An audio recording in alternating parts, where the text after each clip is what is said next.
Hey guys, I'm Daniel from Woodworking with Dash, and today we're going to make this great looking ring box. It's got a black interior. This is the box that you can take to the market and you can make heaps out of it. But all it is two pieces of timber hinged together, cut on various angles. Look at that guys, it's so elegant. So stay tuned to the end of the video. I'll show you all the tips and tricks and how much this box actually costs to make and how many hours I put into it. So come on a journey guys, and we'll make this box right now. What a great box guys, look at that. Super. These are the timbers that we'll be using.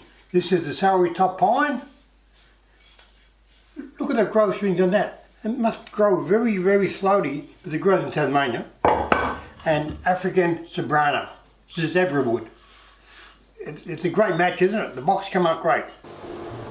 Okay, just buzzing the celery top pine now. And if you notice, I'm doing something very wrong here. I didn't roll my sleeves up, which I should have. Yeah, I'm an idiot. And the Sobrano goes over it too.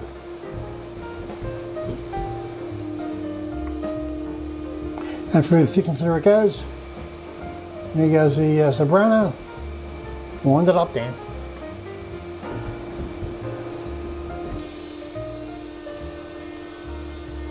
Look at that. Look at that zebra wood. Come on, great, doesn't it? I ain't cutting it on the saw now, cutting it to width. It's a big chunk of timber, that celery top pine.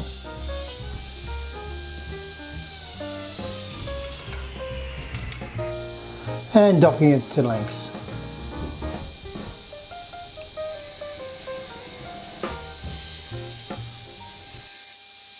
Okay, we've got the celery top pine planed to about 48mm, and we've cut it to about 280, 285 I think.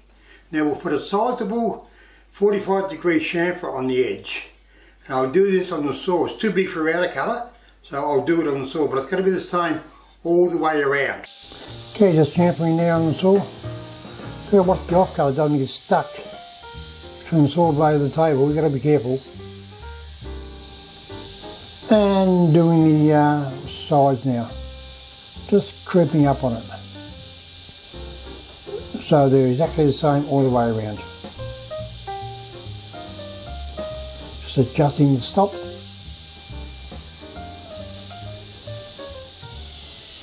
Cut the ends, I have to cut them upside down to get the right angle, but it's just a matter of creeping up on them until you get it. The bottom block is finished. Now we can cut the Sobrano to fit. The Sobrano has to fit on top of the bevels. So that wide by that wide. That wide by that wide. What the hell does that mean? I really am an idiot, aren't I? Okay, just cutting the Sobrano now.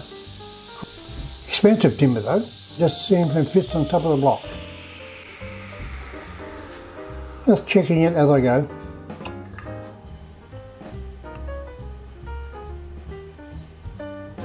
And now running it over the router on a 45-degree angle.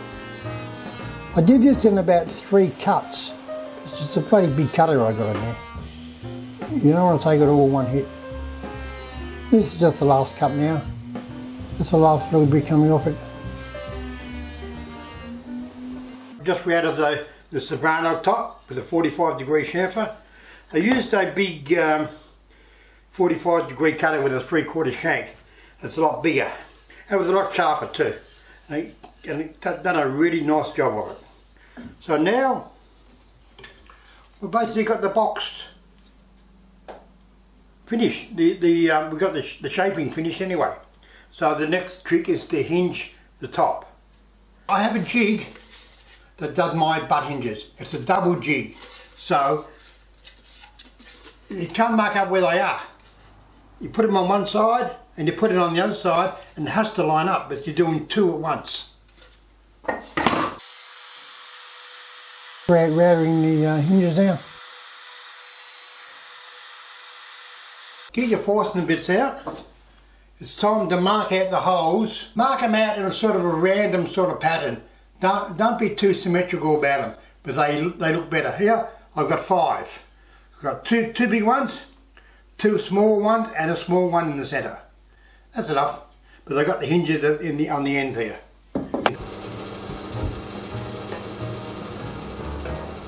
Okay, just drilling the holes now, just lining them all up with my marks. And go to forcing a bit. Looking good.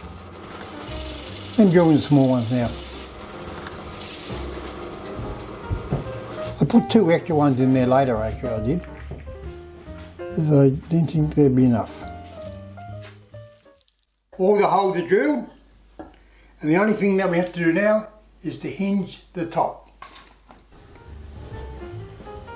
Okay, using the little screwdriver now to hinge it all. Very small those screws. All done. The lid is hinged. The holes are drilled. I haven't put all the screws in the hinges yet, but they're pretty bastard to get out sometimes. So I'll take them off and I'll polish it up, and then we can assemble it, and then we can put the trays in there. Hey guys, look, we're all finished. What a great looking box. It's a soprano and celery top ring box with a black interior. It's come up great, hasn't it guys? It's come up great. These are the sort of boxes that you can sell at the market, but they are so easy to make, guys. They are so easy to make. Okay guys, I'll go over all the figures now with you.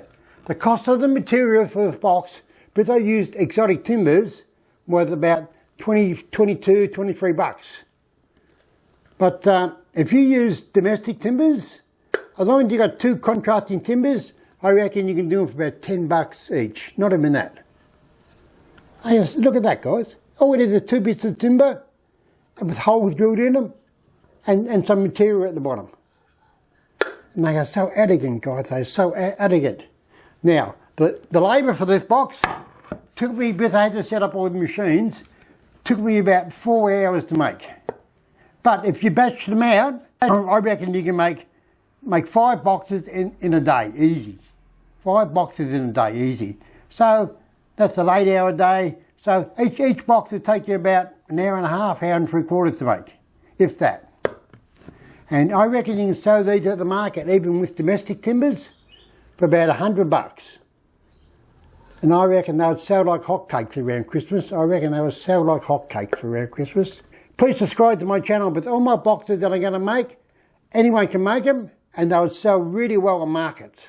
So stay tuned, guys, for more exciting boxes that you can make and sell at the market. So please join me in the next episode, where we will be making another box that you can sell for heaps of money, guys. Thanks for watching.